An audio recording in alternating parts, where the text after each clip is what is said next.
Abba Rei Ka Jed Abba Rei. Tout le monde se pose la question de l'amour de Dieu. Il y en a qui se demandent si Dieu les aime vraiment.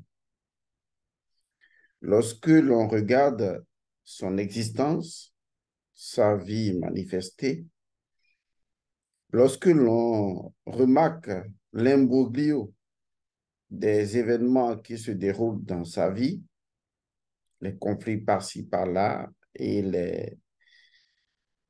tout ce qui est complètement défavorable à soi, il est évident que même si ce n'est pas exprimé, pardon, il est évident que l'on se pose la question d'abord de Dieu et de son amour. On se demande effectivement pourquoi est-ce qu'on est malade. Pourtant, on adore Dieu et son amour devrait normalement nous protéger d'un certain nombre de circonstances malheureuses. Et ce sont des choses auxquelles vous pensez sans y penser, parce que vous vous dites que si vous en pensez trop, ce serait violer le territoire de Dieu, une forme d'hérésie, comme pour dire, il faut surtout pas que j'accuse Dieu. Il faut que je lui trouve toujours une raison mystérieuse de faire les choses à mon insu pour mon bien, que je n'envoie pas Dieu au procès. Nous avons tout cela en nous, la question de l'amour de Dieu. Nous savons que si un père ou une mère nous aime vraiment, il ou elle ou ils sont prêts à tout pour pouvoir nous aider, pour nous sauver, pour nous sortir des méandres, même si on s'y fout tout seul. Mais devant des événements de la vie, devant certaines injustices, on se pose vraiment la question de Dieu et surtout de son amour, vu que quelquefois ou souvent, on a fait le choix volontaire de l'adorer. Alors, lorsque ces choses se produisent, il ne faut pas s'inquiéter, il faut surtout se demander, est-ce que vous posez la bonne question? Parce que si vous ne posez pas la bonne question, il est tout à fait logique que vous passiez à côté de ce qui est vérité et qu'ensuite vous rentrez dans la désespérance. Et dans la désespérance, vous allez vivre des émotions qui vont vous flageller l'âme, qui vont vous détruire et vous allez partir de cette terre totalement en tant qu'âme malheureuse. Mais on revient donc à la question de l'amour de Dieu. Est-ce que Dieu nous aime vraiment? Tout le monde répondrait tout de suite oui. Mais au même moment, devant les événements de la vie, on se demande, est-ce qu'il n'y a pas une incompréhension par rapport à l'amour de Dieu? Parce que je pars du postulat ou de la vérité selon les gens que Dieu m'aime. Mais voilà les choses que je vis et donc je ne comprends pas pourquoi Dieu fait cela et qu'est-ce qu'il attend. Et même s'il attend, il a forcément une raison et un jour viendra mon miracle. En fait, toutes ces bêtises que vous entretenez dans votre esprit et qui ont été mises là simplement par des religions importées. Alors, le vrai problème, c'est quoi l'amour de Dieu? Il faut d'abord que nous comprenions ce que c'est. Parce que si nous ne comprenons pas ce qu'est l'amour de Dieu, nous allons nous torturer l'esprit pour rien. Et c'est ce que la majorité des individus font aujourd'hui. Ils se torturent l'esprit parce qu'ils ne savent pas ce qu'est l'amour divin. Ils ne savent pas le caractère premier, ce qui caractérise, ce qui fait la démonstration irréfutable de l'amour divin. Parce que les humains veulent bien percevoir l'amour divin sous forme d'amour humain, avec les sentiments, les émotions, les attentions. Tout cela est possible. Tout cela existe, mais nous parlons de l'amour divin. Nous parlons de l'amour de Dieu pour nous. Et donc, l'amour de Dieu pour nous, nous devons tenir compte du point de vue de Dieu, de comment Dieu nous aime, et non de comment, avec nos sentiments, nos émotions, nous souhaiterions qu'il nous aime ainsi. Et une fois qu'on comprend le mécanisme de l'amour de Dieu, c'est-à-dire la caractéristique fondamentale de cet amour divin, on saisit la donne. Et on n'est plus bête, on n'est plus idiot, mais on fonctionne suivant ce mécanisme-là. Donc, premièrement, sachez que l'amour divin n'est pas lié aux sentiments, ni aux émotions, ni à tout ce que vous pensez de l'amour du point de vue humain. Parce que c'est une question du point de vue humain. Les animaux aussi pourraient parler de l'amour selon leur point de vue en tant qu'animal. Il en sera de même des végétaux et naturellement des minéraux. Et donc, chaque chose va devoir parler de l'amour selon son point de vue et naturellement, on ne s'en sortirait pas. Parce qu'aujourd'hui, les animaux pourraient également vous demander pourquoi est-ce que vous les mangez. Ils ne comprennent pas pourquoi, si tant est que vous aviez tous les deux la même compréhension de l'amour divin et ils se demandent pourquoi vous les mangez. Pourquoi vous ne mangez pas vos propres enfants et c'est leurs enfants que vous mangez. On pourrait réfléchir la chose de plusieurs points de vue, mais sur ce coup-là, vous êtes parti également du dictat selon lequel c'est ce même Dieu qui vous a donné les animaux à manger et donc du coup, les animaux n'ont pas droit de citer, n'ont pas droit de parole. Donc, vous voyez, tout cela est flou en fait, parce que chacun s'approprie l'amour selon son état de conscience, selon son niveau de conscience. Et c'est là toute la différence du paradoxe de l'amour. Et si on sortait vraiment de ce paradoxe, de ce point de vue multiple, ou de ce que j'appellerais les interprétations de l'amour, et qu'on allait direct sur l'amour lui-même, dans le principe de son mécanisme. Pas encore dans son principe, mais dans le principe de son mécanisme. Qu'est-ce qui nous permet de reconnaître évidemment que l'amour divin est absolu et que comprenant cela, c'est à nous de faire le nécessaire pour justement aimer. Et comment aimer Dieu? Comment, au-delà de tomber amoureux de Dieu, comment aimer Dieu? Parce que si on n'a pas ce retour également d'amour envers Dieu, il ne se crée pas une symphonie capable de nous aider au sein de la création, car le seul véritable chemin vers la connaissance absolue, c'est l'amour. Alors, entrons dans le mécanisme de l'amour. Même si je ne veux pas vous convaincre que Dieu vous aime parce que ce serait juste des paroles, on veut des faits, on veut des éléments factuels, des choses qui démontrent de l'amour divin et non des livres qui nous disent que Dieu nous aime alors que nous n'avons pas d'éléments factuels sur lesquels on pourrait s'appuyer pour dire ça, c'est évident, c'est la preuve de l'amour de Dieu. Et on peut partir de cela pour justement agir conséquemment, ressentir cet amour, vivre cet amour et retransmettre cet amour. Parce que la première chose, c'est de recevoir. Et si vous ne recevez pas de cet amour, du moins si vous ne sentez pas cet amour, du moins si vous ne donnez pas, disons, votre énergie à ressentir cet amour, vous voyez l'impression que je vous donne, vous ne pouvez pas vivre l'amour de Dieu en vous. Et donc, qu'est-ce qui donne la caractéristique fondamentale de l'amour de Dieu? Qu'est-ce qu'on peut toucher aujourd'hui de façon tangible et dire ça, c'est la preuve de l'amour de Dieu? C'est évidemment ceci. le principe premier. Il n'y a pas deux choses. Laissez-moi vous formuler cela autrement. La preuve irréfutable de l'amour de Dieu pour vous, pour toute la création et pour toutes les créatures au sein de l'englobant tout, c'est le principe premier.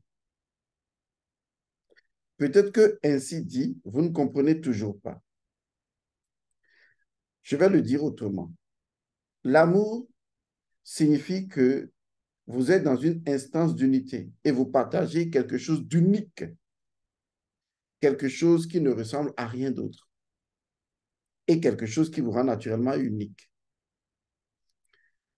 Qu'est-ce que vous avez de commun avec le tout? Je dis bien, qu'est-ce que vous avez de commun avec le tout et qui vous rend si unique? C'est le principe premier.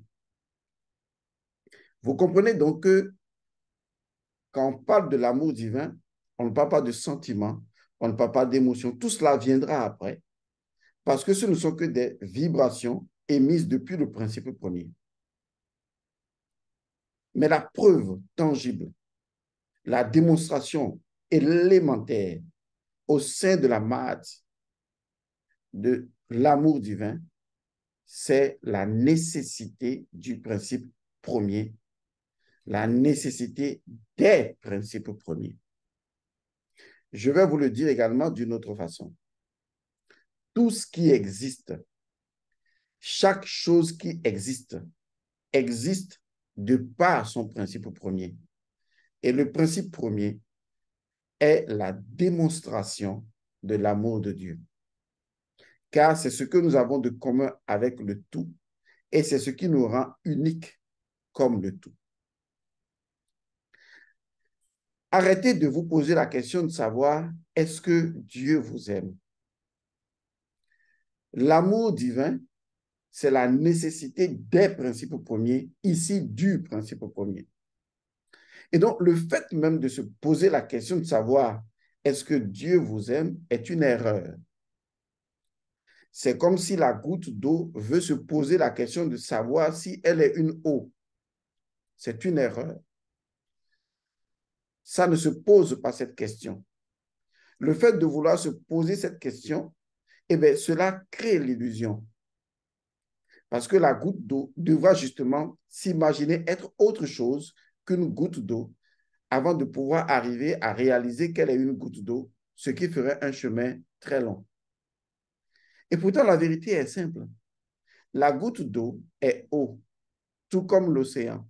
Elle n'a pas besoin de se poser la question de savoir si elle est de l'eau ou pas. Elle doit accepter. En fait, la première étape de l'amour, c'est de l'accepter. C'est de donner votre énergie d'acceptation de l'amour. Parce que si vous n'acceptez pas l'amour divin, en fait, je vais le dire autrement, si vous n'acceptez pas le mécanisme de l'amour divin, je vais le redire autrement, si vous n'acceptez pas le mécanisme de la nécessité des principes premiers, et je vais le redire autrement, si vous n'acceptez pas le fait qu'en tant que principe premier, vous êtes, vous serez et vous avez toujours été, et que cela constitue le caractère irréfutable du principe premier, de générer des principes premiers par rapport à sa propre réalité en tant que principe premier, si vous n'arrivez pas à vous éveiller à cela, eh bien, vous ne trouverez pas l'amour de Dieu. Donc, l'amour de Dieu n'est pas un décret cosmique qui viendra à un moment donné et qui va se poser la question de savoir est-ce que celui-là a commis des meurtres? Est-ce que celui-là est le confrère ou le cousin d'Adolf Hitler? Est-ce que celui-là a trompé les gens avant de... L'amour divin ne se pose pas ces questions. L'amour divin, c'est le principe premier. C'est votre principe premier. C'est la nécessité de votre principe premier. C'est l'incontournabilité de l'existence de votre principe premier. C'est l'incontournabilité de l'existence, de la préexistence de vous en tant que principe premier. C'est ce qu'on appelle la preuve d'amour de l'unité. C'est la preuve d'amour du tout. Il n'y a pas une autre preuve d'amour. Je vais vous le décomposer un tout petit peu. Lorsque vous vous approchez d'un arbre, vous ne pouvez que l'aimer. Vous savez pourquoi? Parce que justement, l'arbre est unique. Et même si vous rencontrez un autre arbre de la même espèce, vous ne trouverez jamais deux arbres qui soient identiques. On le dit approximativement, mais sur le plan de l'unicité, ces deux arbres sont complètement différents. Chaque arbre est unique. Ce mécanisme de l'unicité des choses, c'est le mécanisme de l'amour. Parce que cela répond de la nécessité du principe premier de générer des principes premiers. En fait, l'amour est la nécessité ou la loi de nécessité au sein du principe premier de générer des principes premiers dans sa propre codification, c'est-à-dire dans son ADN. Alors, laissez-moi vous le redire autrement. Vous avez l'ADN de Dieu. Il ne peut en être autrement. Chaque chose qui existe possède l'ADN de Dieu. Et qu'y a-t-il de mieux que de savoir que le processus même de la création nécessite une introduction de l'ADN de Dieu au sein de la multiplicité, de telle sorte que chaque élément du tout possède l'ADN du tout. Cet ADN-là, ou quel que soit le nom que vous voulez lui donner, c'est le principe de la nécessité des principes premiers, issus du principe premier. On appelle cela la preuve d'amour. Parce qu'au sein de cet amour, il y a justement la sexualité divine. Et à travers et l'amour et la sexualité divine, les deux étant la même chose au cœur du tout, le tout a généré de façon intemporelle, vous voyez, les principes premiers, dont les principes premiers sont la preuve ou les preuves de l'amour divin. Alors, comment une preuve de l'amour divin va se poser la question de savoir, est-ce que Dieu m'aime? Et c'est la raison pour laquelle les religions ont, je ne sais pas comment dire, font la loi dans votre vie. Parce qu'elles vous vendent quelque chose que vous avez déjà. Elles veulent vous vendre l'amour de Dieu à travers les Écritures sacrées, à travers une mort inventée d'un Dieu pour vous. La religion fait ça tout le temps. Et vous avez comme l'impression qu'il fut un temps, vous n'aviez jamais été aimé. Et que c'est maintenant, grâce à telle personne, à tel sauveur, à tel livre sacré, à telle religion, que vous allez être aimé. De cet amour, je n'en veux pas.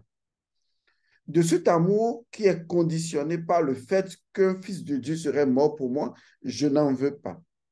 De cet amour lié à des conditions de je ne dois pas être pécheur, je ne dois pas être ceci, je n'en veux pas.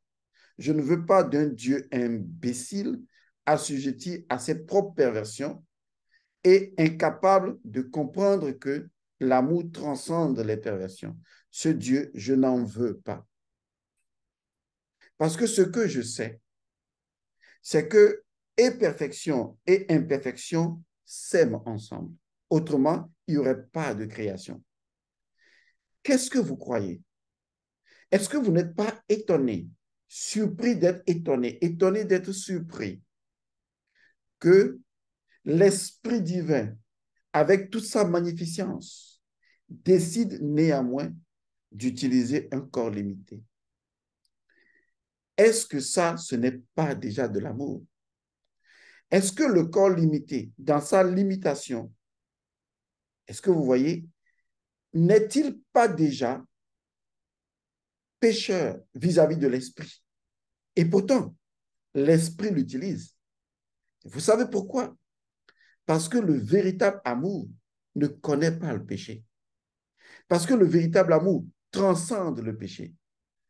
Parce que le véritable amour n'a absolument aucune conditionnalité. Et comme le principe premier n'est assujetti à aucune condition, le principe premier ou l'esprit peut prendre un corps, quel que soit son niveau de pureté ou d'impureté. C'est pourquoi, même dans votre image, bien sûr, même Satan, dans votre image, est avant tout un esprit de Dieu. Ah oui, ça vous étonne, n'est-ce pas? Qu'est-ce qui, dans l'ensemble de la création et des créatures, ne procède pas de l'Esprit de Dieu? Vous voyez, le vrai problème avec vous, c'est que vous avez subi trop de lavage de cerveau et que vous avez adopté des idéologies qui ne sont en relation avec rien du tout dans la création. Je vais vous donner la première étape pour réveiller, pour ressusciter. C'est ça la résurrection d'Osiris. C'est l'amour. C'est de l'amour de Isis et d'Osiris que Osiris est ressuscité. L'amour ressuscite. Je vais vous montrer comment ressusciter l'amour qui a toujours prévalu en vous en tant que principe premier. Vous n'avez pas besoin d'un Dieu pour vous aimer. Vous n'avez pas besoin d'un acte extraordinaire pour être aimé. C'est comme je le disais tantôt, la goutte d'eau veut qu'on lui prouve qu'elle est une eau. C'est absurde. Vous êtes la preuve de l'amour divin parce que votre existence est une manifestation du principe premier, lequel principe premier est appelé la nécessité de l'amour divin. Alors, écoutez, si vous voulez ressentir, je veux dire bien, vivre, ressentir, expérimenter l'amour divin dans votre existence, la première étape, selon moi, c'est d'arrêter de le chercher. Parce que l'idée selon laquelle vous voulez de l'amour de Dieu va dans le contresens de l'énergie initiale du principe premier. Et cette énergie initiale, c'est que vous êtes la preuve de l'amour de Dieu. C'est ça le principe premier. C'est ce que dicte le principe premier. Donc la première chose que vous devez faire tout de suite dans votre vie, c'est d'arrêter tout de suite, en même temps, d'adopter des comportements de recherche de l'amour de Dieu, que Dieu vous aime, que vous voulez savoir si Dieu vous aime, vous voulez que Dieu vous aime, vous voulez poser des actes particuliers pour que Dieu vous aime. Je vous en prie, arrêtez. Vous êtes de l'eau en tant que goutte d'eau. Vous n'avez pas besoin de vous poser la question de savoir est-ce que vous êtes de l'eau. Ce n'est pas parce que vous êtes une goutte que vous n'êtes pas de l'eau. Il ne faut pas confondre les choses. Ça, c'est la première chose. Parce que si vous arrêtez cela, si vous arrêtez tout de suite cette bêtise, cette bévue, vous allez laisser le principe premier en vous, vous donner la démonstration de l'amour divin. La deuxième étape qui va suivre et qui va libérer cette démonstration dont je parlais tantôt, c'est de commencer à aimer le caractère unique de chaque chose. Vous n'avez pas idée jusqu'à quel point. C'est ce qui va ouvrir les vannes.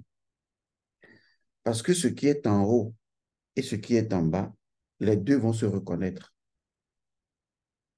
Aimer le caractère unique de chaque chose. Est-ce que vous avez vraiment fait la remarque que chaque chose est unique? Est-ce qu'il vous est arrivé de développer ce art, l'art de l'observation, qui vous conduise à reconnaître que chaque chose est particulière, que chaque être est particulier et qu'il n'y a absolument aucune possibilité de comparaison de deux choses. Que même si vous voulez faire une comparaison, vous devez savoir dans votre esprit que c'est de l'absurdité. Et au fur et à mesure, vous devez laisser tomber les comparaisons. Vous êtes un père de famille ou une mère de famille. Vous avez des enfants. Certes, vos enfants portent les mêmes noms de famille, même si vous leur faites porter les mêmes prénoms. Je vous assure, chaque enfant est unique. Si vous arrivez à aimer le caractère unique de chaque enfant et ne pas vouloir qu'un enfant ressemble à un autre enfant, vous commencez déjà à vous connecter à l'amour divin dont vous êtes la preuve. Regardez dans votre chambre. Regardez tous les éléments, même les tissus de votre chambre, même les motifs à l'intérieur du tissu de votre drap. Chaque motif, bien que similaire, est unique. Je voudrais que vous commenciez à développer le regard d'Horus, le regard de l'aigle. Car Horus n'est appelé le lointain pour rien. Horus est appelé le lointain parce qu'en réalité, il a la capacité, comme le faucon, de faire la différence entre une unité d'une chose et une autre unité d'une autre chose.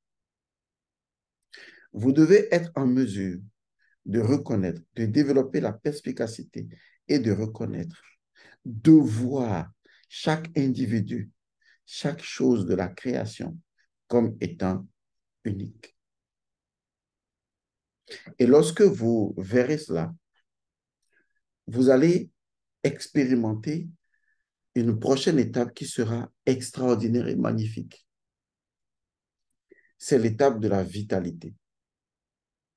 Lorsque vous êtes plongé dans le fait que vous ne voyez aucune différence entre les choses, que les choses ne sont pas uniques, votre énergie n'est pas dynamique. Mais lorsque vous commencez en vous promenant dans un jardin où il y a pratiquement les mêmes fleurs, mais que vous regardez chaque fleur comme étant unique et chaque pétale de chaque fleur comme étant unique et chaque tige comme étant unique, ça veut dire que vous contemplez la chose, pour ce qu'elle est, et non pas pour ce qu'elle est comparable à l'autre. C'est ce qu'on appelle le regard de l'aigle. Est-ce que vous pouvez le faire? Alors, si vous pouvez le faire, vous mettez en mouvement le mécanisme de l'amour divin dont vous êtes naturellement la preuve. Et vous n'aurez besoin ni de Jésus, ni de Mahomet, ni de Coran, ni de la Bible, ni de la Bhagavad Gita, ni d'aucun prophète, ni d'aucun maître, ni d'aucun gourou, ni d'aucun pasteur, ni d'aucun prêtre. Vous n'aurez besoin de personne. Parce que l'amour divin n'a absolument besoin d'aucune de ces personnes pour être à vous. Parce qu'il a toujours été à vous. Non, corrigeons la chose. Il a toujours été vous. Vous êtes la preuve de l'amour de Dieu. Alors, arrêtez votre idiocisme. Arrêtez votre connerie. Arrêtez de mendier, de quémander l'amour. Que ce soit l'amour divin, que ce soit l'amour physique ou que ce soit toute autre forme d'amour. C'est triste lorsque les parents quémandent de l'amour de leurs enfants. Ou c'est même encore plus triste lorsque le conjoint ou la conjointe quémande de l'amour. C'est encore désastreux et triste lorsque vous êtes tous devenus des mendiants de l'amour, alors que chacun d'entre vous, en tant que goutte d'eau, veut boire de l'eau, alors que vous êtes l'eau. C'est triste. Je ne suis pas là pour éveiller cette émotion de tristesse en vous. Je suis là pour vous dire que vous êtes, que vous avez toujours été, que vous serez toujours une personne heureuse.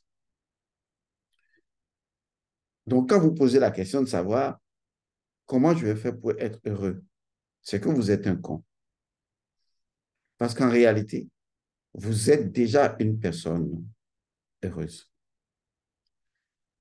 Et si vous vous mettez à chercher comment être heureux, vous n'y arriverez jamais.